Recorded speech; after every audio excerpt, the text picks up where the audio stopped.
Siguro meron silang problema dito or probably ito yung mga mapa na talaga na medyo tinatago pa nila tapos pinili ng kalaban nila tapos yung pala malakas sila. Pero yun na nga mga tropa, is it gonna be the West versus China, Knights versus Baisha? So right now, yun nga, BS will advance to the finals if it wins the game 2-0.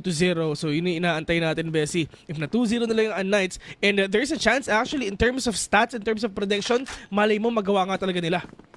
A big chance actually when it comes to this series. Pero syempre, no more pressure para sa side ng Knights, diba? And sometimes we can see good games come out of that without any pressure. So let's see how they will perform against a titan like Baisha Gaming. Napaka-slow play para sa side muna dito ng Knights as we all know their BL side. Pero yung mga players dito ng Baisha Gaming medyo umaabante sila pa unti-unti lalo sa 577. This is gonna be really scary if ever talaga makahuli siya ng isa. Pero Knights more than ready enough for them to catch these players off guard. Pero mukhang it's not gonna be A, it's not gonna be B. Pero mukhang talaga mid-take muna sila. This is the pressure, this is the control that they're doing right now. Pero on natag kay Pietro, ito na yung warning shot na ginagawa nga ng BS. Tama nga, trust lang din mula kay Xiao. He knows his advantage pagdating sa mga ganito scenario pero hindi tumama yung shot na yon, forcing him to go back but the flashes connects perfectly. Ang kaso nga lang, Kiko and MKZ rushes into the site and successfully takes down 3. 2 vs 4 already. MKZ will fall down. It's all up to Beck, Kiko, and HDC. Natitira nga dito. Kiko, natamaan dito ng nade. Pero yun nga lang, let's see if ever talaga makakuha pa ng BS yung tatlong natitira nga dito sa Knights right now. Pero Knights got sa 577. Trying to wrap around these players one by one. Mauna na muna tayo dito. N9 leading the way. But Beck, andyan lang din talaga sa may harapan niya. Beck, sobrang ready talaga if ever talaga sumilip ang katawan niyang kalaban niya. Pero yun na nga, pagkasilip ni N9, bigla siya nawala. Beck mo bawi pa siya, pero yun na nga, that is a 2K already coming in from that player though, just trying to stop the aggression, the retake of their opponent for them to get that win. But at least for Baisha Gaming, medyo slow start coming in from them though. Pero there's a lot of things na naman talaga pwede natin makita dito, lalong-lalo na ang Knights, sila yung ultimate lason dito eh. I mean, yes, wala pa silang panalo. Talaga nagkakaroon silang problema if ever they're coming up against the other teams as well. So ito yung kailangan nilang labanan ngayon. Lasunin nilang nila yung BS. Huwag nilang hayaan na mag 2-0 nga sila. And yung mga ibang teams, syempre yan din talaga yung dinadasal nga nila na Knights. Malaso nila yung mga kalaban nila. Hindi nila makuha yung 2-0 clean sweep in order for them na talaga mas mahirapan pa rin talaga mapunta nga sa Grand Finals. But at least here in this round, yung mga players ngayon Knights, medyo split lang muna sila. I mean, yes, si Kiko medyo iniiwan lang nila just to get that information and probably that pressure that can push dun sa A. Especially, napaka-default setup pa so far para sa side ng Knights. They do pick up the C4 though and take mid control for the meantime. Habang yung isa sa mga players ng Baisha Gaming, which is si CZY, medyo pushed in na rin siya dito and really just patiently waiting kung may initiation bang manggagaling mula sa Knights. Wala na naman talaga ata. Lahat sila nag-aantay na. Lahat sila nagbabantay na. Kasi yung mga players dito ng BS talagang handang-handa na sa pag-push nga ng Knights ngayon. Pero in terms of defense, this is BS with their tight hold already. And it's gonna be mid already. Talagang pinapasok nga nila. It's gonna be spawn as well. WN99 will catch one. Will get that two instead. Trying to get the third one right now. Nilabas yung pistol niya. Yun nga lang katapat ngayon sa MKZ. Pero makakadalawa pa siya with a flick already. Pero N9 preventing the triple of MKZ. Just getting that hold on to these players. 3 versus 2. It's all up to Beck and HDZ. 3 versus 2 nga, and with the C4 being dropped right smack in the middle dito sa dalawang members din ng Baisha Gaming, dami nilang kailangan daan ng karayom. Alam nila time is ticking away. And this is the crouch play mula kay Beck na actually nakadaan pa siya pero si CZY masuspatan na rin siya. He goes way back. HDZ secures one pero it's still a 2v1 scenario. AWM on hand. 4 seconds remaining. I don't think it's enough time. Wala talaga, 0 seconds. Wala na talaga, literal, ubos na yung oras ngayon. Sige, pagandahan na lang tayo ng KD, pero wala na talagang bawas yung mga makukuha nga nila. Pero sobrang sayang din talaga kasi hindi nakapag-react agad si tropang HDZ dito. Pero yung mga peak na ginagawa dito ng Bioshock Gaming, yung mga shoulder peak nila, yung mga medyo wide swing na ginagawa nga nila in order for them to catch these players and syempre information at pwede nila makita. Talagang sobrang perfect din talaga eh. And the way na hinold ni WN99 tsaka ni N9 yung area kanina, talagang napigilan yung aggression dito ng Knights. Without any clue as well pagdating sa info kung saan ba nagtatago yung mga iba pang miyembro ng Bioshock Gaming doon. We go to a 1-1 scoreline. And for our Knights, so far, honestly, they've been actually doing good pagdating sa paghahanap ng space dito sa rounds na nakikita natin ngayon. Sadyang nahuhuli at naka-cut off din talaga ng ibang mga players ng Bioshock Gaming. It's a triple stack pagdating sa A site habang kinokontrol naman dito ni Xiao kahit paano yung tunnels and baka sakaling makikita niya kung sino yung dadaan. Sino ba yung pwede nila makatapat ngayon? Pero yun nga lang, Xiao. Nakul agad si Pietro ngayon on that quick scope right now. Pero mukhang di pa rin talaga sila hihinto ngayon. Dire-diretso talaga sila dito though. But W99 CZ will fall down to the hands of Kiko and MKZ. It's not that over for them though. Pero pa sila makalason dito kasi dalawa na titira sa kalaban nila. 3 versus 2. Onto the side ngayon, MKZ and Kiko. They're on a hunt already. And it's just HCZ gonna plant that C4. But N9 onto that corner. Together with 577 as well. Ito na yung sandwich ring nga na nasa isip nila para si HDZ. Bessie, nakapitas ng isa. 28 seconds remaining para kay 577 na gumawa ng kahit anong play dito at hindi siya hahayaan. Again, the sniper coming in from the side of a Knights seems to be unstoppable para sa araw na to. Ngayong araw talaga sila nag-online. Talagang napakahirap nga talaga. Paano nila ito gagawin mga tropa? Yung Knights, it's just sobrang solid din talaga yung aggression na pinapakita nila. The way that they puncture itong A side or B side is just really beautiful for them though. But BS 577, there's gonna be a fight na talagang kinukuha niya. Will catch one already pero feeling ko tama na. Pero hindi, gustong-gusto pa niya. Pero yung follow-up kill na ginagawa dito ng N9 talaga deadly talaga. Pietro will fall down. Pero the hold na ginagawa ni N9, ubos lahat nung nakita niya. 2-2. Walang ibang rotation na gustong gawin din yung Knights dito. Once they set their eyes on a site here, kahit naman namatay yung tatlo sa mga players nila and they still have an opportunity to go around dahil hindi pa naman sila pasok na pasok. Still pulled it off but hindi pa rin talaga papasok at hindi pa rin kakayanin ng Knights for the meantime. This is such a strong hold na pinapakita ngayon ng Bioshock Gaming, especially this control towards A. Parang hindi pa nila nape-penetrate at all. Yeah. And talagang napipigil na rin talaga ng mga players nga ng BS dito. I mean, of course, the N9 just trying to hold on together. And itong triangle formation na talaga na ginagawa nila. Pero pag pick nga ng 577, meron siya makikita isa. Pero Kiko with a big kill right now. Just trying to hit the players nga talagang pumatay nga talaga sa kakampi niya. And mabilis yung responde actually ng Bioshock Gaming dito. I mean, the way that they do all the body system, the way they reciprocate the damage na binibigay ng mga kalaban nila, talagang paganda na paganda every single round at every single map na nakita natin dito. No retaliation mula kay Xiao sa tunnels kaya nakapasok dito kahit papano ang mga miyembro nga ng Knights. But then CZY, nag-aantay lang siya sa posisyon niya. This is such a cheeky positioning dahil mula sa likod nandun yung sniper nila to try and catch everyone off guard. On the other hand, kailanganin pa ba yung sniper na yan kung nandito na din si WN99. CZY so far doing great when it comes to holding the angles here, making sure no one passes through. Beck, talagang napakahirap na nun, Bessie, kung apat yung katapat mo. Bioshock Gaming, I mean, at least, sa totoo lang, hindi natin nakikita yung one-sided battle nga lagi na whenever Bioshock Gaming, yun yung lagi napapansin natin. And Knights, talagang pinapahirapan nila yung mga tropa natin sa China ngayon. 2-3 so far para sa Bioshock Gaming. Gaya na na-mention mo, no, ang bilis din nila mag-rotate once na nakaramdam sila ng entry mula sa Knights. But then again, hindi pa so far nakakita ng split-up play coming in from Knights dito aside doon sa pag-take nila ulit ng mid from A connector. But they're making noise when it comes to A. I do like this rotation though. The fake that they're trying to sell papunta sa Bioshock on A site. Grabe. May binibenta pala sila idol Oo. dito, men. Grabe. Ayos to Pero yung mga players ngayon ng Knights, it's just them though. Saan ba sila papasok dito? Si Beck nasa loob na smoke together with Pietro, together with HDC as well, na talagang yung mga smoke na yan, hindi nila nire-respeto.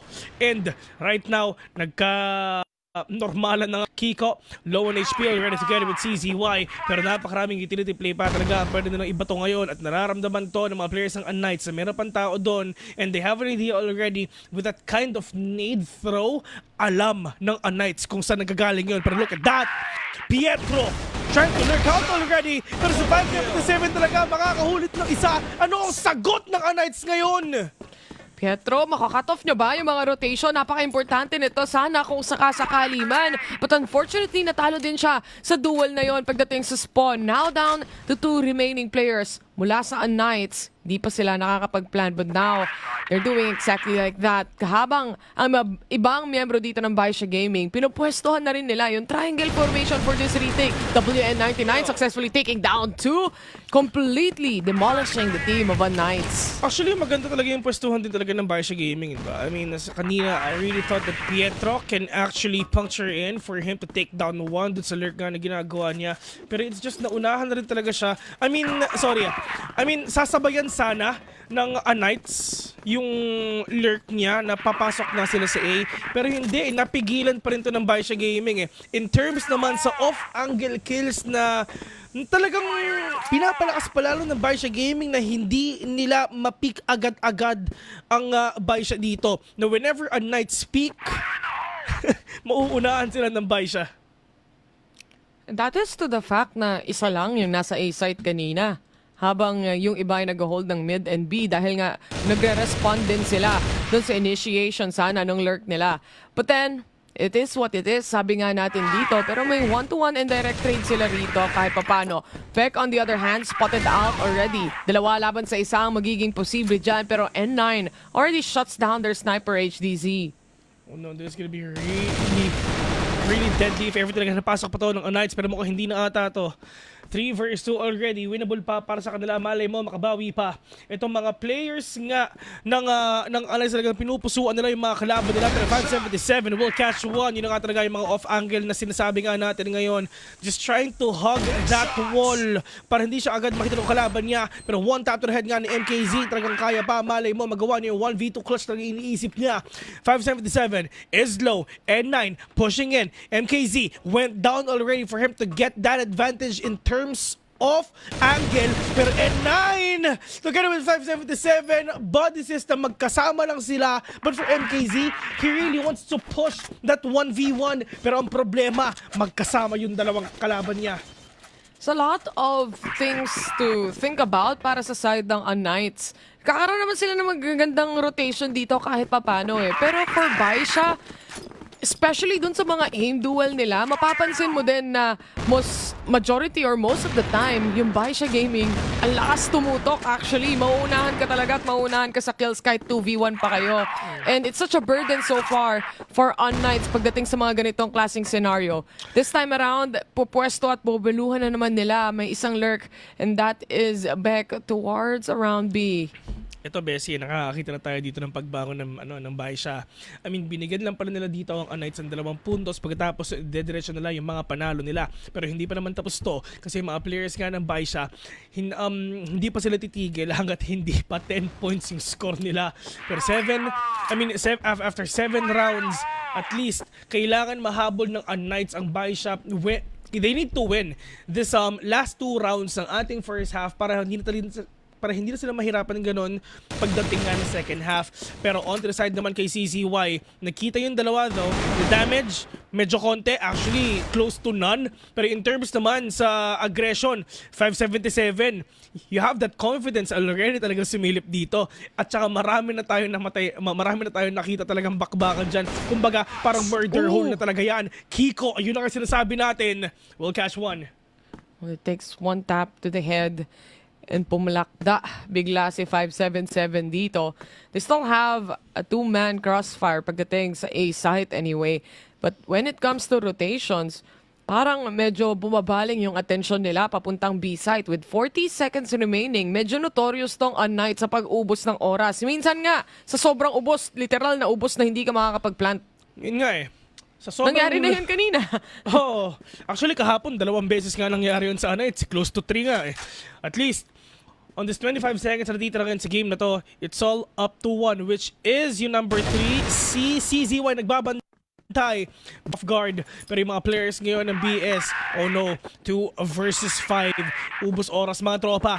Inuubos nila ang pasensya ng mga kalaban nila. Pero CZY, Diyos ko, nakapatay na ng isa. Pero meron pang isa sa may kanan mo. Magkikita pa sila? Oo, nag-reload ka pa. Huli ka, paktay ka diha. Ginawang barbecue yung dalawa. Tinuhog, nag-line up ang dalawang players dito na natitira para sa Baisha Gaming without checking the corners as well. And that's exactly where Unnight strives for yung mga angle na hindi nila sisilipin at hindi nila titignan. They've been diligent checking out para sa Baisha Gaming dito yung mga corners na yan. But sometimes, tao lang din sila. Nagkakamali.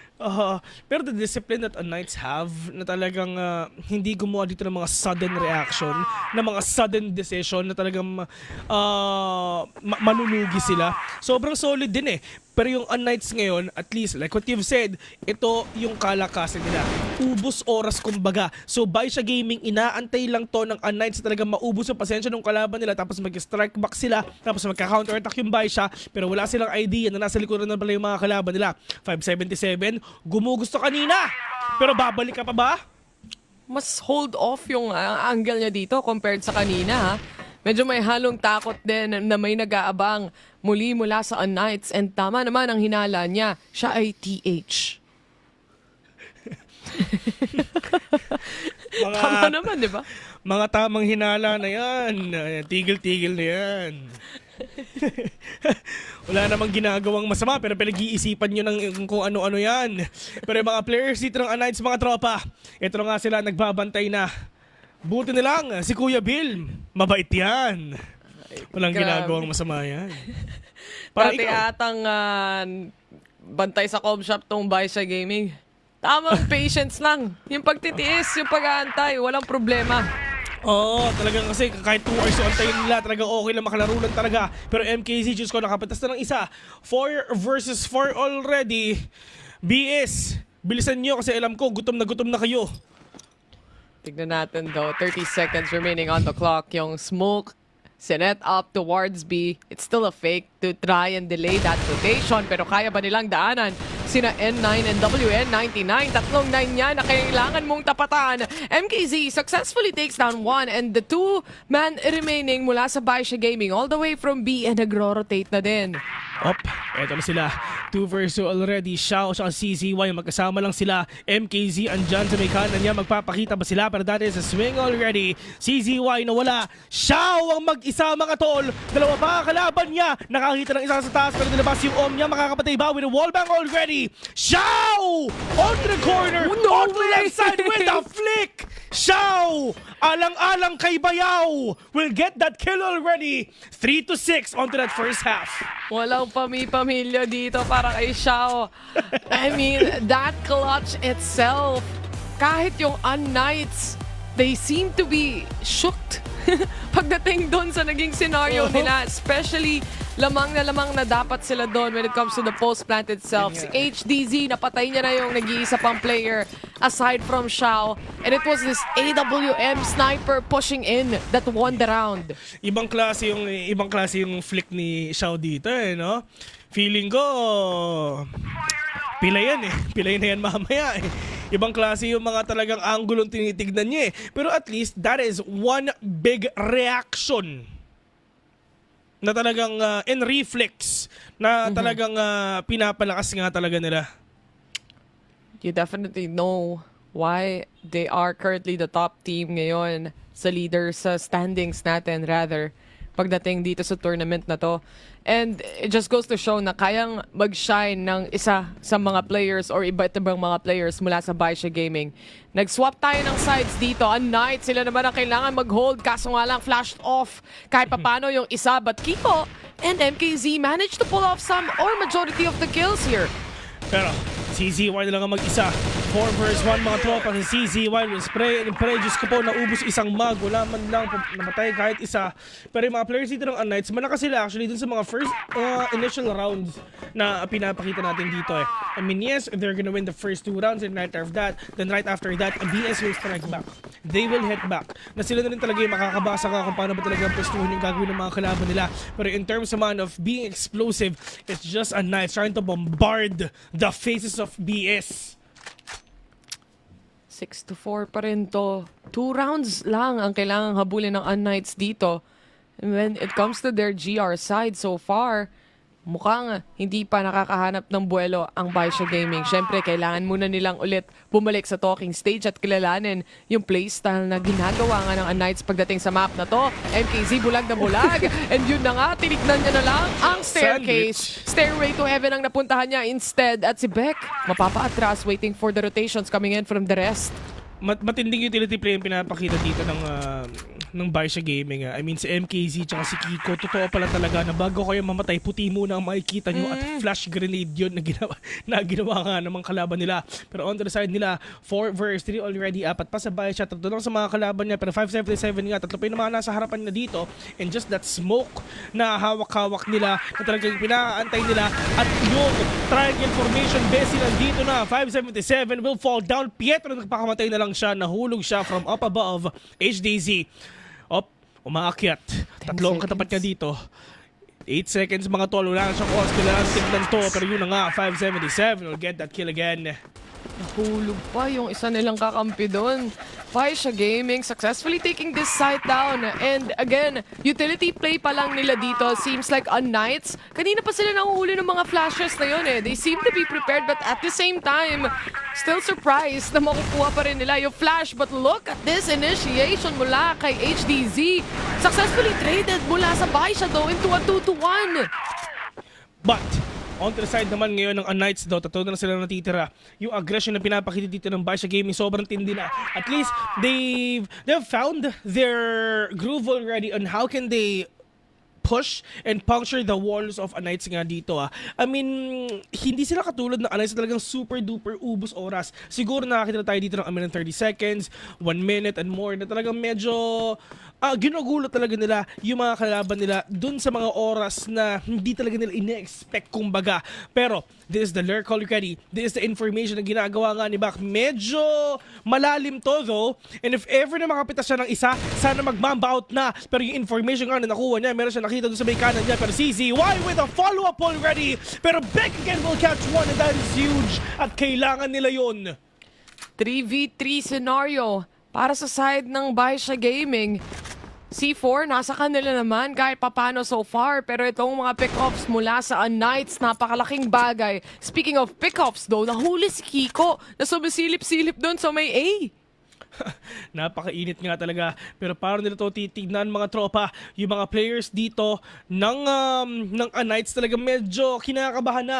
2 na lang sila natitira daw. Pero yung BS, malay mo, inaantay lang talaga nila yung sudden aggression nga dito ng Knights, which is yun yung mga ginagawa nila kanina. No, humaharap sila, overextending just to catch one. And for BS, they can actually wait if ever meron pa ba. At tulad nun, yung number 2, si Beck, talaga malay mo, makaisa pa. He is super low in HP already together with Pietro, and I think it's gonna be A kasi yung oras pa wala na. Pero si Pietro lumabas, nagpakita, may makikita pa siya, nakapatay ng 2 at yun ang pinakakailangan nila. 577 will catch one already. It's all up to Beck, and with that aggression by Knights, nagulat na lang sila na may kasama siyang iba. Kahit ako, hindi ko i-expect yung ginawa nila doon, Bes. I mean, for them to hold that position already, alam na nila na maganda yung sinet nilang crossfire doon dahil may lurk na magagaling mula A connector. Pero if hindi successful yung kill ni Pietro doon, that could have been a loss instead dahil tumatakbo at nauubos na rin naman yung oras. But they made it happen. 7-5 tayo ngayon. We're back to the 2-round disadvantage para sa side ng Knights ngayon. Bawas na naman ang Baisha. Nakakatakot mga tol. Talagang hindi talaga natin ine-expect yung mga bagay-bagay na nagpupush na pala yung mga kalaban natin. At yun nga, di ba? Wala nang oras, pero si MKZ medyo sumisilip pa. Pero Diyos ko, si 577 na baril sa likod, Malahose Rizal lang talaga. And on the side nila, 4 vs 3, HTZ natamaan dito ng onte. Pero ito na, yung bombarding of all the grenades, of all the flashes and smokes, binabatongan sila papuntang A. In terms of retake, yung tatlo, magkakasama lang sila. 30 seconds pa naman yan. Marami-raming oras pa para makapag-retake. Tatlong players ngayon sinusubukan manggaling from spawn side. 577, bulag na bulag siya dito. Meron bang makakakuha ng kill na yan? Instead, siya pang nakaisa with the help of N9 as well. 13 seconds remaining. AWM, HDZ, kaya bang i-clutch? Ang talong, hahanapin at mahahanap niya ba si N9 dahil tiis pogi na lang talaga. With 4 seconds remaining to defuse this bomb. Wala nang oras, kailangan pa pumatay. The top 1 fragger ng mga players nga ng BS, siya pa yung nakatapat niya. And whenever na siya yung makakatapat mo, siguro mga 97.32% of the time panalo siya. Quick maths. Tignan natin. Dahil syempre for a Knights, this GR side that they have, meron din silang certain aggression na pinapakita dito. Sometimes it pays off a lot. Pero sometimes, it just doesn't. The absolute domination na ginagawa nga dito ng Baisha Gaming. Per round talagang mas pinapahirapan talagang matindi nga dito ang Knights though. I mean, in terms of experience, hindi natin sasabihin na skill issue kasi malakas din ang Knights eh. Pero it's just Baisha Gaming, man. I mean, they're in a whole different level. Ibang level of expertise ng Baisha. Yung tipong kahit 3v1 yung scenario, meron ka pa ding 50% chance of winning. Parang ganun yung pakiramdam pagkalaban mo ang Baisha Gaming. But it just goes to show how experience plays a big role pagdating sa mga ganito kalaking events. And in a 5v4 with HDZ na nawala na rin ngayon. Hoy! Nahuli niya. Alam na meron tao doon. Pagtingin nga doon sa may kaliwa niya, may tao pa doon. And now si Beck, at least nakabawi siya ng isa. Meanwhile, look at Beck. All alone here in B already. Yung mga kakampi niya, Diyos ko, nag-rotate pa. 4 vs 2 already. Pietro and Kiko na lang ang natitira. Pero si Pietro nasa loob na. 50 seconds in. They know it already. Naririnig nila. Pietro with a peek, with a kill again onto Xiao. Pistol lang ang gamit niya. Nakapitas pa. At mag-isa na lang si tropang Kiko.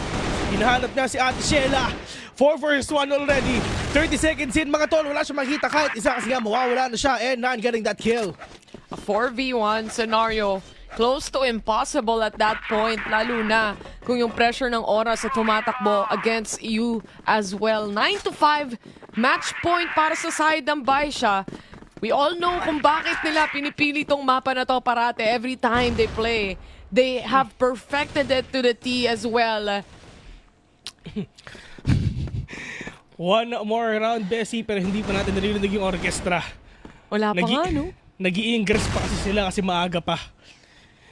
Yung call time nila 30 minutes ago, pero Diyos ko, si Kiko wala na makita kahit isa with a spray with the kill onto 1.